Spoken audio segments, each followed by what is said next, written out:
Discrimination कर रहे हैं एक समुदाय के खिलाफ, जो भारत के संविधान के खिलाफ है। गजब बात करते हो वैसे जी आप कांवरिया और आतंकवादियों की तुलना एक जैसे कर दिया। आपकी बयान पर हमको हंसी भी आती है और दुख भी हो रहा है। आपकी मानसिकता पर मुझको हंसी भी आती है और आपको क्षमा भी मांगना चाहिए। यूपी में कांवड़ियों पर फूल बरसाए गए और प्रशासन की ओर से भी स्वागत किया गया।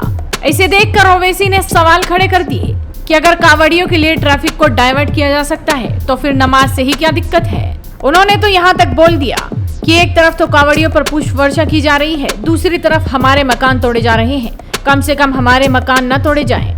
एक के बाद एक ओवैसी ने 3 ट्वीट किए जिसमें उन्होंने जमकर योगी सरकार पर हमला बोला। हालांकि उन्होंने योगी सरकार का नाम नहीं लिया, लेकिन इशारा तो योगी सरकार की तरफ ही था। लेकिन अब ओवैसी के इस बयान पर अयोध्या का संत समाज काफी नाराज है। हनुमानगढ़ी के प्रमुख महंत राजू दास ने कहा कि आतंकियों से कांवड़ियों की तुलना करने पर ओवैसी को माफी मांगनी चाहिए। एक पार्टी के नेता है ओवैसी जी, जिन्होंने आज ट्वीट किया और सवाल पूछे कि इन कांवड़ियों की पुष्प वर्षा के लिए पैसे कहाँ से आते हैं। ये भी कोई जवाब हुआ? ये भी कोई सवाल है? गजब बात है भाई।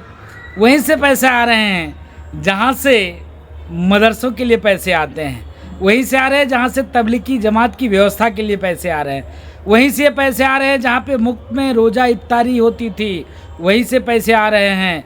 हज हाउस जहाँ से बनते हैं पैसे वहीं से आ रहे हैं। दूसरा उन्होंने कहा कि कांवड़ियों पे पुष्प वर्षा और दूसरा मेरे मकान तोड़े जा रहे हैं। अरे भाई गजब बात करते हो वैसे जी आप कांवड़िया और आतंकवादियों की तुलना एक जैसे कर दिया। आपकी बयान पर हमको हंसी भी आती है और दुख भी हो रहा है कि आपने आतंकी से तुलना कर दिया कांवड़ियों का।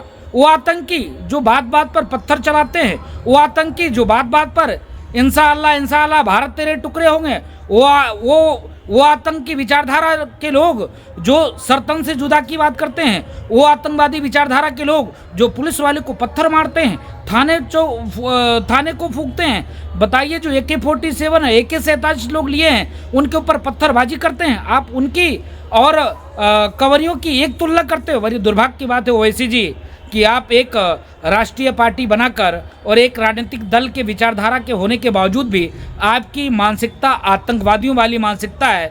आपकी मानसिकता पर मुझको हंसी भी आती है और आपको क्षमा भी मांगना चाहिए।